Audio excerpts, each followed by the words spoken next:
Let us look at yet another success recorded against Fulani militias in Nigeria. We have two videos to this effect.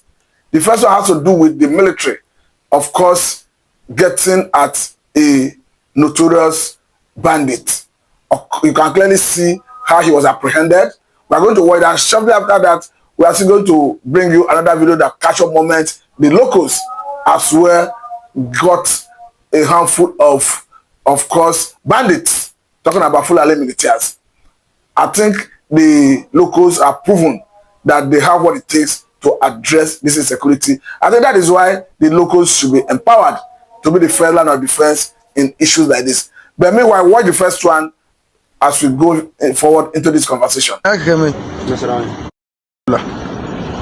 Bada wannan mutumin da yake kiran ka shine waye shi?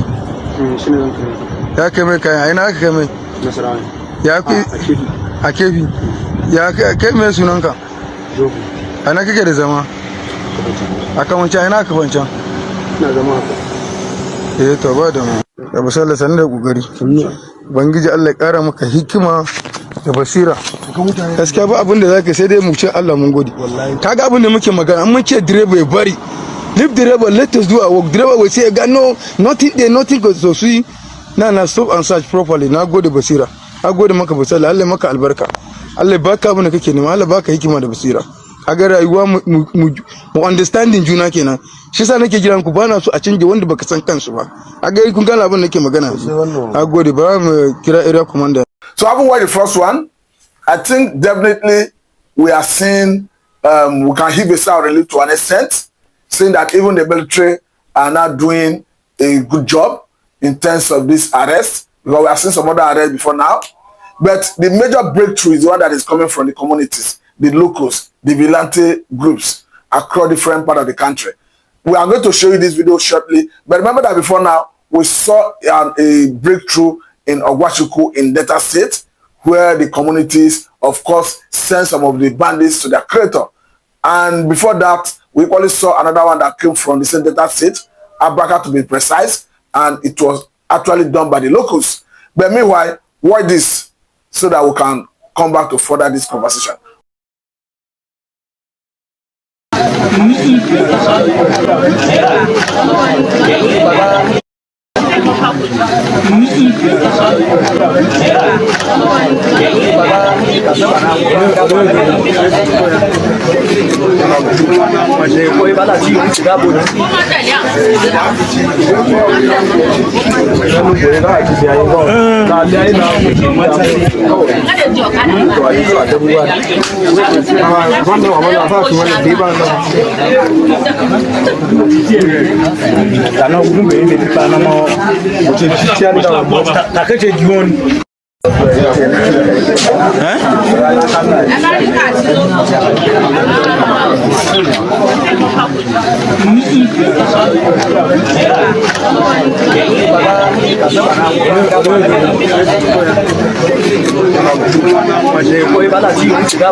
So having watched this video, I think it's very clear that the locals have the wherewithal to address this insecurity.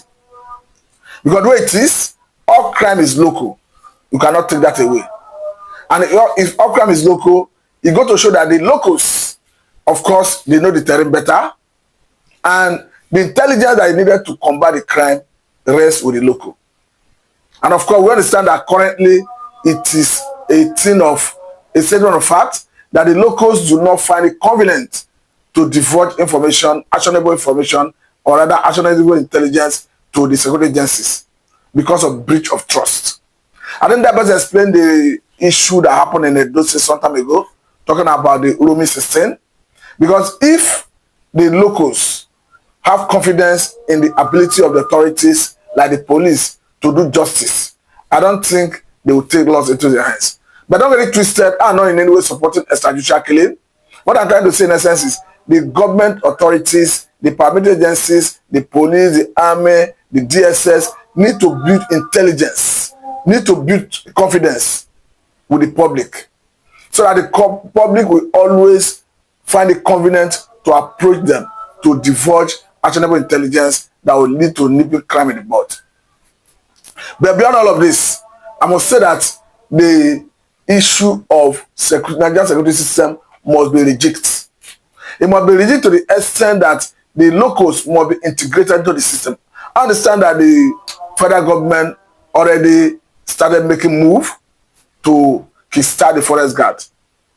And at this point, I must say that the only thing that will make a difference is the capacity of those that will be recruited and will be deployed for the purpose of the forest guard.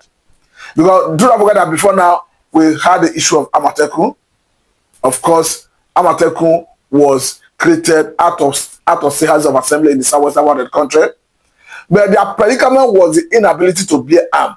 Because under the last administration of Muhammadu Buhari, we understand that that government was not ready to give license and NGA certificate that comes from the Office of National Security Advisor that enables one to procure arm of that capacity to combat crime and criminality. But I want to believe that this government will do things differently, because if taking a cue from the statement that even came from the Director General of GSS, talking about Ajayi, who have acknowledged that the communities should be empowered to be the first line of defense in case of invasion. And since this is coming from someone who holds such lofty position, I want to believe that the government will give it a priority attention. Because the way it is, what we hitherto here happen in the north is already here with us in the south. A situation where banditry have taken its root in the southern part of the country. It was even surprising to even see militias approaching Eastern governors last year to tinker with the idea of floating a security or rather a vigilante group, though the Eastern governors rejected it. But begin to wonder, why would strangers who come to an environment that is alien to them start making a proposal to come up with a security arrangement? I understand that even the national chairman of VTLA, talking about Bodejo, is in custody currently because he was accused of banditry. And even before now, he was accused of forming a vigilante group, without the consent of federal government. He was charged to court at the point federal government, through the office of the Attorney General of the Federation, dropped the charges and he was released before he was subsequently arrested. On the side that currently, federal government has since secured a court order to enable them keep him for 2 months to conclude investigation. But the point is, why is the Fulani always at the center of the crisis we have in this part of the country? Well, as we speak, the Fulani militia of Nigerian extraction is already designated as the 4th most dangerous terrorist organization in the world, going by Global Terrorism Index. So we're going to show that we are dealing with a formidable force. If they can have the F1 threat, the boldness to even attack a sitting governor, talking about the time they attacked the former governor of Benue State, Samuel Otom, and shortly after the attack, a group that go by the name of Fulani Nationality Movement came out to claim responsibility. They were even boasting that the governor was lucky, that next time he will not be that lucky. So the question is, if we are able to address this from the point of identifying who is involved in this, because even if you look at other part of the country, particularly in the northern part of the country, you begin to look at the elements who are serious bandit leaders, like the likes of Ada Aleru. Of course, he's a Fulani man, who equally have a bounty of 5 million on his head, who even, in spite of that bounty, held meeting with the governors of Katsina and Zamfara State governor recently. So my own advocacy is that the likes of Ada Aleru should be neutralized in the battlefield, or should be arrested to add a deterrent to others. The idea of negotiation for me is out of place. It is not a welcome development, because it exposes the Nigerian government to a weak sovereign state. Because what you need to do as a government is to acquire monopoly or coercive power to deal with this type of, would I call it, uprising? Because this time around, we are not even dealing with external aggression. This is an aggression within the same sovereignty of Nigeria. Because even the governor of Zamfara State have made it very clear that these are people who they know where they hail from in their state. Though according to him, for obvious reason, there's a limit to what he can do as a governor, because the governor do not command the security architecture in his state. If you even look at even the Toji Bello, who is recently talking about peace, you need to wonder who is Toji Bello, a common criminal, somebody who has been killing people, maiming people. That is why I go with the statement that came from the former governor of Kaduna State, talking about Nasir El-Rufai, who said that bandits do not repent. That the only bandit that have repented is the one that have died. That his own ideology is to disallow them and send them to their creator, who have the ultimate power to judge them. I think I go with that opinion. Because we recently saw a video that made round of a supposed repentant Boko Haram member who was reportedly reintegrated into the society and enlisted in the Nigerian army.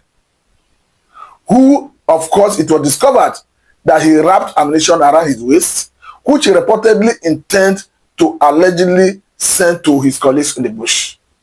So we're going to show that all the whole idea of repentant Boko Haram, de-radicalization, and integration into the society is just a strategy of the bandits, of the criminals, of the terrorists to perhaps second some of their lieutenants into the society, into the army, just for the purpose of intelligence gathering.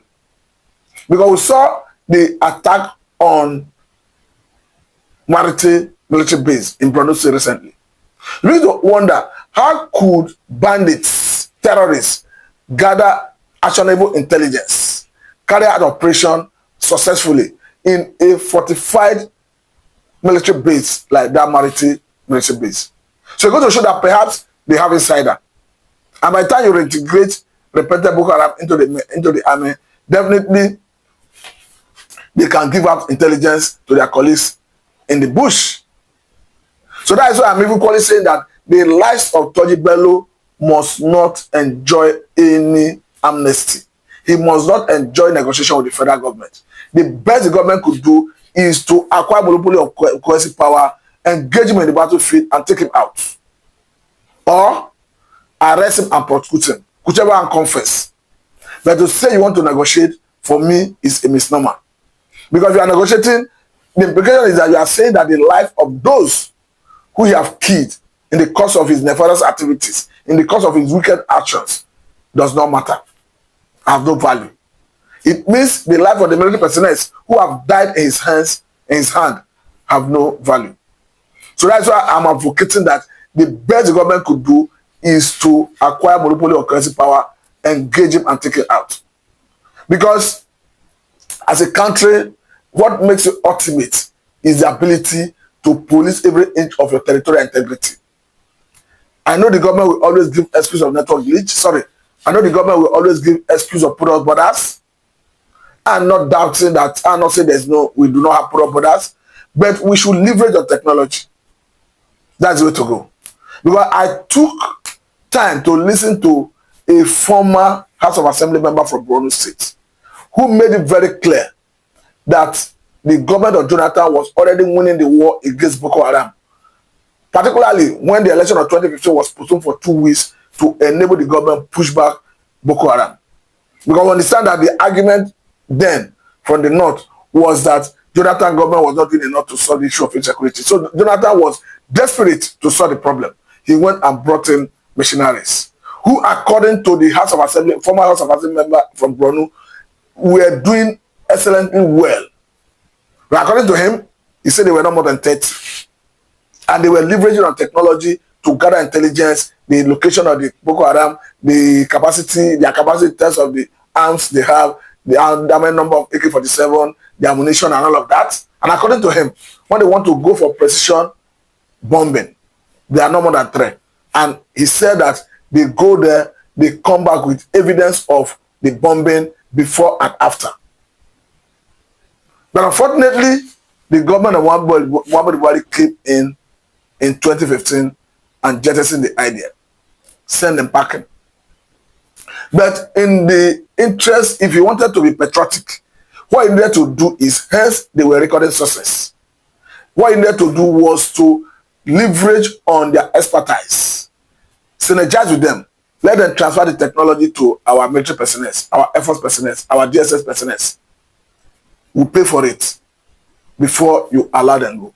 But here we are, seeing a situation where even terror groups are even emerging beyond what we had in that 2015.